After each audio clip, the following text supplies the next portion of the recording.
In the headlines, Inter-Party Advisory Council rejects NDLEA drug integrity test on aspirants. 5 killed, 20 abducted in fresh attack on Plateau village. Sultan declares Monday Eid al-Fitr, says no moon was sighted on Saturday. And on the foreign scene, 23 trapped and 39 missing in China building collapses. Search for others continue. Hello and welcome to Trust TV News Updates. I am Martia Umar. Thank you for joining.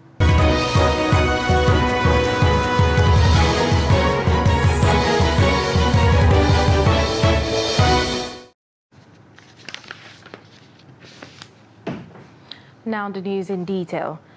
The Inter-Party Advisory Council, IPAC, on Saturday rejected the NDLEA proposal that political parties should make a drug integrity test part of the screening requirements for the aspirants seeking to contest political offices in the 2023 general election. IPAC described the move as outrageous, unusual, absurd, appalling, and deliberate attack on the sensibilities of lovers of democratic governance in Nigeria. National Chairman of the Council, Engineer Yabagi Yusuf Sani, who disclosed this in a statement, said the proposal portrays politicians as drug addicts who must be certified fit to run for various elective offices by the agency. Sani said there is no justification whatsoever for extra constitutional requirements as proposed by the NDLEA boss, adding that IPAC will continue to uphold democratic ideals, ethics and ethos. And moving on, the South Screening Committee of the People's Democratic Party, led by the Chairman and Governor of Bayelsa State, Senator Doyediri, has concluded the screening of 56 governorship aspirants from the state in 4 zones. And the 2-day exercise, which was expected to screen 57 aspirants, ended Friday with the screening of 56 gubernatorial aspirants from Rivers, Delta, Akwa Ibom, and Cross River State. The report. Speaking at the end of the screening exercise held at the zonal office of the party in Port Harcourt, Chairman of the committee and Governor of Bayelsa, Didi Doye, described the exercise as tasking but transparent. Doye expressed confidence that the party would present its best candidates in the general election, adding that all aspirants have what it takes to fly the party flag. And so for me, whether at the end of the day you win the primaries, the party primaries or not, we all must remain to support our party and to ensure that we not only support our party, but support our country. Some of the governorship aspirants from Rivers who attended the screening exercise include the immediate past secretary to the Rivers State government, Tommy Donagogo, and the immediate past PDP chairman in the state, Felix Oboa.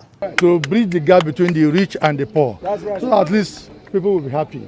I am very, very confident because I have the capacity to lead the state. Very, very confident. And I'm very sure, by the special grace of God, inshallah, I will make it. For instance, let's say the taxi drivers. Let's take one simple one, taxi drivers. You have a committee which says don't stop and pursue them each time they stop. No, you have a committee that says when you stop, you will pay for it. And they generate money. And those persons who arrest them have been paid. The society will be more protected because nobody will want to spend money that way. And that's what they do in advanced countries. So we have to change our management from protecting to managing it in such a manner that it will generate income and give us the decent environment we want to. I'm sure you are all witnesses to what is happening now in River State, the infrastructural transformation that is going on in River State, which of course, by the grace of God, I've been part of over the years. What I intend to do as governor of River State is to raise the level. Correspondent reports that the committee screened 17 aspirants from Rivers State, 15 from Delta State, 11 from Cross River State, and 14 from Akwa Ibom State. And away from the south, we move to Katsina State, where the Deputy Governor, Manir Yakubu, has formally declared his intention to succeed Governor Bello Masari in 2023. And this comes as political activities leading to the 2023 gather momentum in the state. Jamil Mambay has more. It is pertinent to submit that Katsina State. In his declaration speech, the Katsina State Deputy Governor, Maniri Yakubu, said his intentions to succeed Governor Masari is to further uplift the living standard of people from the prevailing global economic downturn that has impacted negatively on citizens. The Deputy Governor assured continuity of the restoration agenda of the present government to ensure that the people benefit maximally from the government programs. After our consultation with the relevant stakeholders and fulfilling our latest obligation of contributing one's effort towards social development, I humbly presented myself recently to our great party for the contest of office of the governor of our dear state. Having worked harmoniously as the Deputy Governor with His Excellency Right Honorable Anil Bello Masari, the Governor of Katsina State, for the last 7 years, I believe I am eminently qualified to contest for this executive position. The approach to my governance will ensure continuity of the restoration agenda of the present government, which I am part of, and will focus on 6 pillars: education, agriculture, health, trade and MSME development, security, and social reform. He boasted of having the political competence and the capacity to steer the leadership wheel of Katsina to greater heights. For a serious business, the governance. In his opening remarks, Ibrahim Tukurji Kamshi assured that Maniri Yakubu is coming to serve, adding that he has over the years garnered the requisite capacity and competence to deliver on the mandate of governing the state. Maniri Yakubu started his political career in 1979 when he joined the People's Redemption Party, PRP. He has been part of different political movements since then to the present dispensation, a feat many believe has placed him on the right footing for the governorship task. Jamila Mabai, Trust Television, Katsina.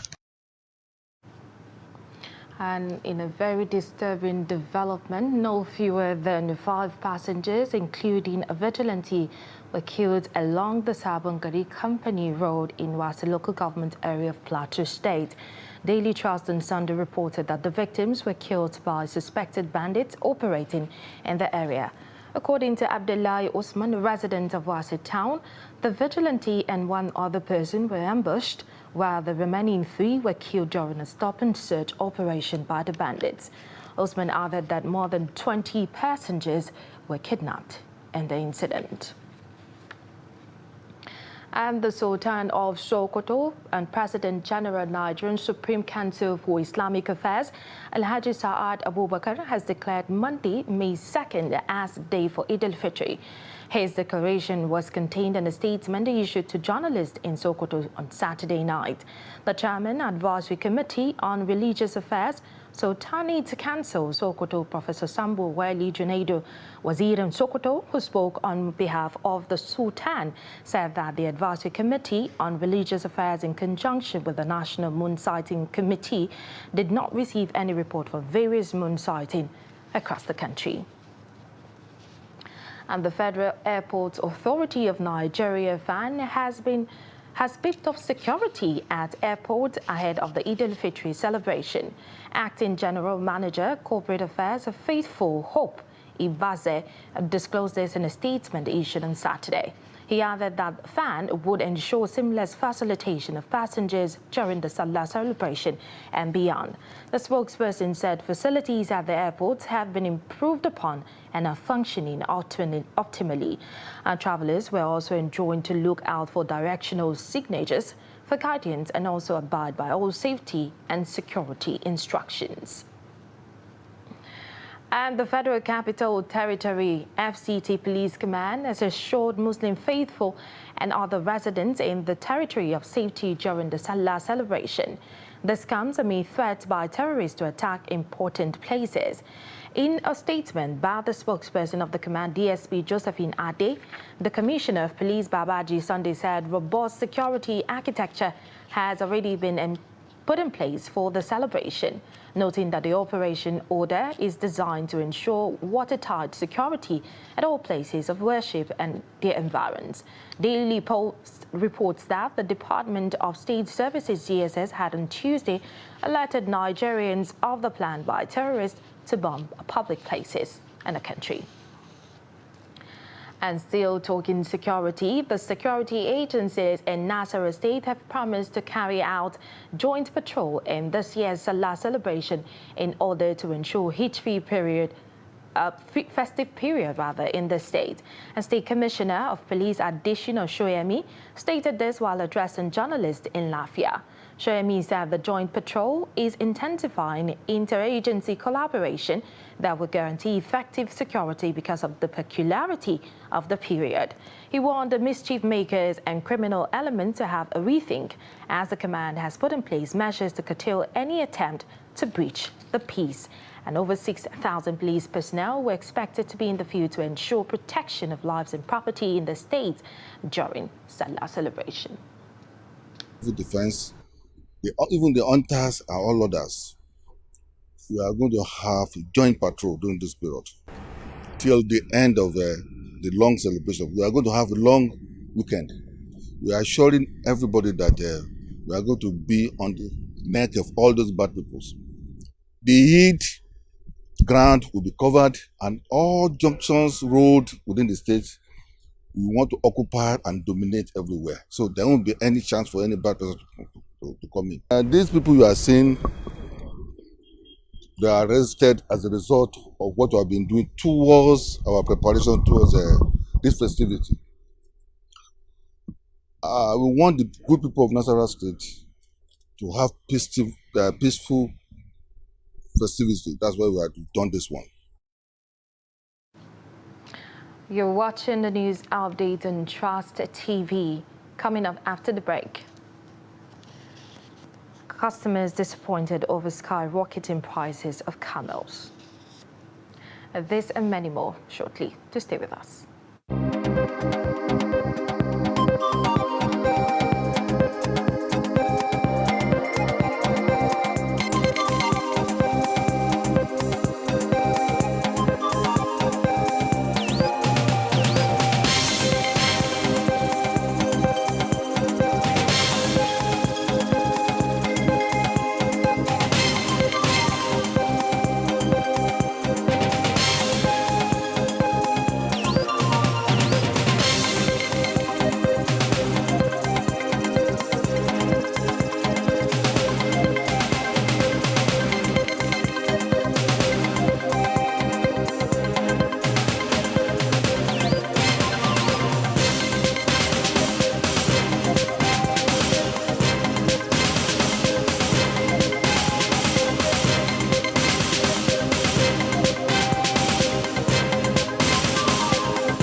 Welcome back. If you're just joining us, you're watching news updates on Trust TV.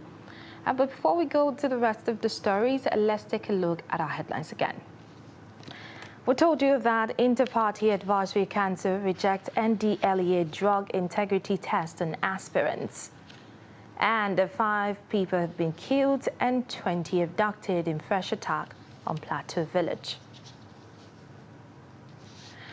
And to all the news, the Gombe State Command of the Nigerian Police has arrested 4 suspects for alleged criminal conspiracy and culpable homicide.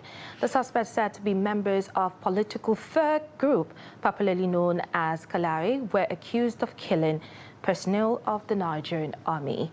Ibrahim Ismail reports. This is Ibrahim Yahya, a young personnel of the Nigerian Army, School of Infantry Jaji, Kaduna State, who was brutally killed by thugs in Gombe metropolis. The hoodlums had on the 24th of April 2022 stormed the residence of the victim at 1:30 a.m. and attacked him. The Nigeria police said it succeeded in arresting the suspect. We have, number one, a case of criminal conspiracy and culpable homicide with 4 suspects under. One, Dauda Mohammed M, aged 22 years, aka Agenda. One, Kabiru Abubakar M, aged 28 years. One, Ibrahim Salih M, aged 20 years. And one, Mustafa Swanem, unknown, presently at large. That on the 24th of April at about 01:30 hours, based on credible information received by police operatives attached to Gombe Divisional Police Headquarters, arrested the group of Kalare boys who invaded the residence of one Malam Yakubu Abdullahi M, aged 60 years, of Aliyu Modibo Street, Herwagana Quarters, Gombe, and stabbed his son, one service number 16NA 1771-4828 PT Ibrahim Yahya of the Nigerian Army School of Infantry, Jaji, Kaduna State.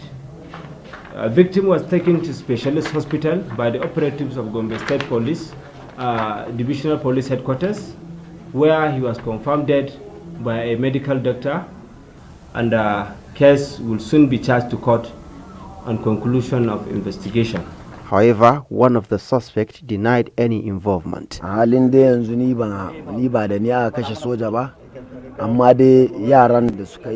was not in the gang that killed the army personnel, but I know the boys involved. One of them testified that I was not part of them.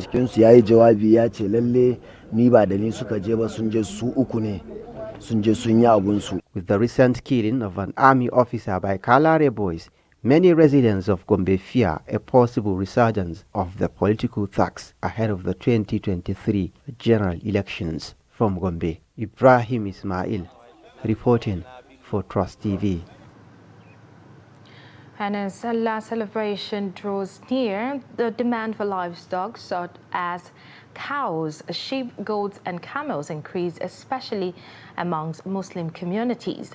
In northwestern Nigeria, the May Adore livestock market in Katsina State remains one of the major destinations for prospective buyers who want to purchase for consumption, especially during the religious festivities. May Adore International Border Market, which operates on Sundays, witnessed large turnout of traders, merchants and prospective buyers of camels, being the last market before Salah. Abdullah Yamadi was at the camels section of the market and filed in this report. Almost all the camels here were brought to this market from the neighboring Niger Republic. Besides purchasing camels for consumption, some local traders buy it for fattening, while others for farming and utility services. Prices of camels vary depending on stage of development, physical state, utility, and body conformation. Season of breeding also determines the value of the animal. Alaji Isiako Tashar Kadanya from Damusa local government area of Katsina State came to buy one camel for farming activities, but is leaving my Adwa market disappointed. Insecurity forced us to resort to camels. If you buy one, it can work for you instead of 2 bulls. I have been coming for over 25 years. I have been buying camels from this market.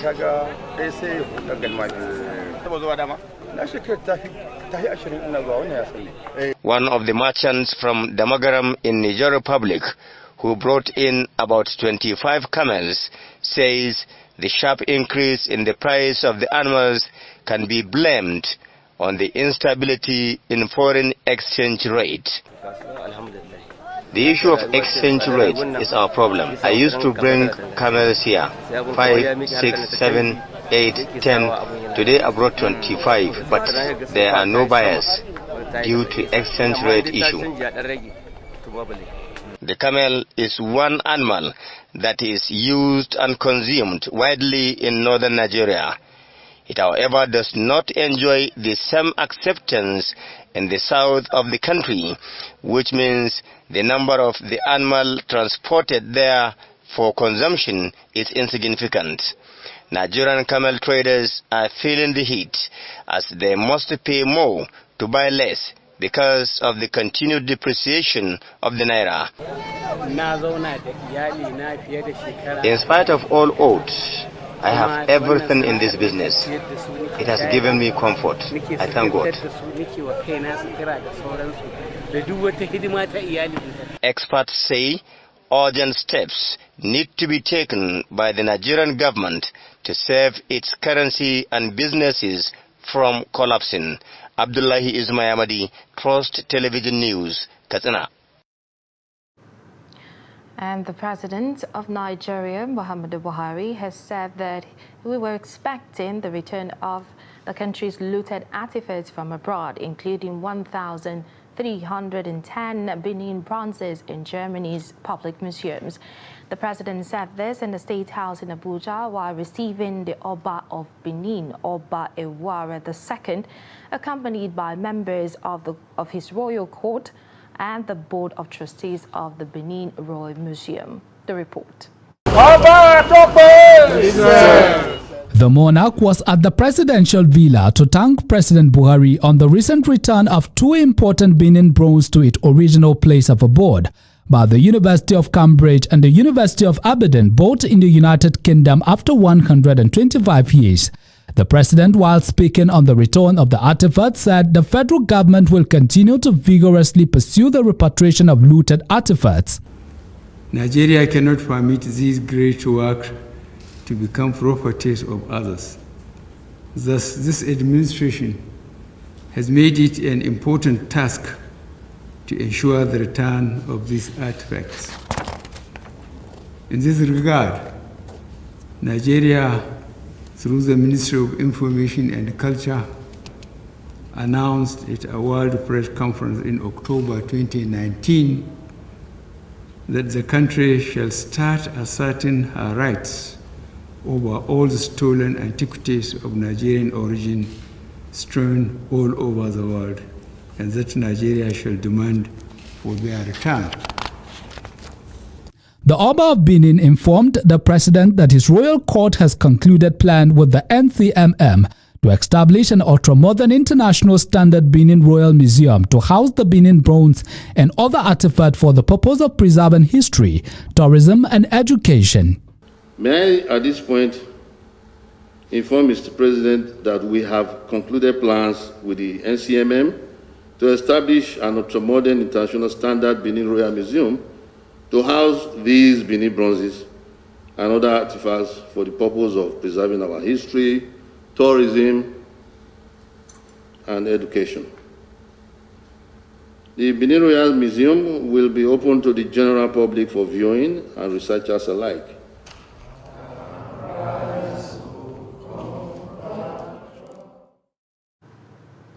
And a Kano-based Lebanese billionaire hotelier Tahir Fadlala had died on Friday and has been laid to rest in Kano. Commander General of Kano State Hizb Board, Harun bin Sina, led the funeral prayer for the deceased at Kano Emir's Palace on Saturday. In attendance were the Kano State Acting Governor Nasser Yusuf and Emir of Kano Alhaji Aminu Adobayero. And on the international scene, at least 39 people were missing and 23 trapped as building comprising a hotel, apartments and a cinema collapsed on Friday in China's central Hunan province. The reason for the collapse is under investigation. State media reported that tenants had made structural changes to the premises to varying degrees. President Xi Jinping has ordered a thorough investigation into the cause of the collapse.